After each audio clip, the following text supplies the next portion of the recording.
Hello friends, welcome to Sunitha kitchen. ఈరోజు మన ఛానల్లో ఆనియన్ పకోడీని ఎలా తయారు చేసుకోవాలో చూసేద్దామండి. ముందుగా మిక్సీ జార్లోకి 7 నుంచి 8 పచ్చిమిర్చి, 1 టీ స్పూన్ జీలకర్ర వేసి కచ్చాపచ్చగా గ్రైండ్ చేసుకోవాలి.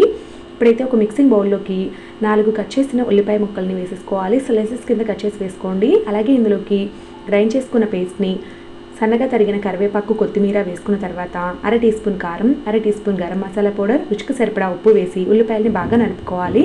ఇలా చేయడం వల్ల ఉల్లిపాయలో నీరు బయటకు వస్తుంది.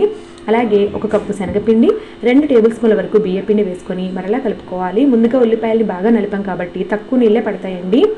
ఇప్పుడు ఒక హాఫ్ టీ గ్లాస్ వరకు నీళ్ళు పోసుకుంటూ ఈ కన్సిస్టెన్సీ వచ్చే విధంగా కలుపుకొని వేడి నూనెలో వేసేసుకోవాలి. పకోడీలను బాగా వేడిగా ఉన్నప్పుడు నూనెలో వేసుకొని మీడియం ఫ్లేమ్లో పెట్టి వేయించుకున్నారంటే బాగా క్రిస్పీగా లోపల వరకు వేగుతాయండి. ఇలా వేపుకోవాలన్నమాట. చూసారు కదా, కలర్ చేంజ్ అయిపోయి క్రిస్పీగా అయిపోయాయి. వెంటనే పక్కకు తీసేయండి. అంతేనండి, కరకరలాడే ఆనియన్ పకోడీ రెడీ అయిపోయింది. చూసి మీరు కూడా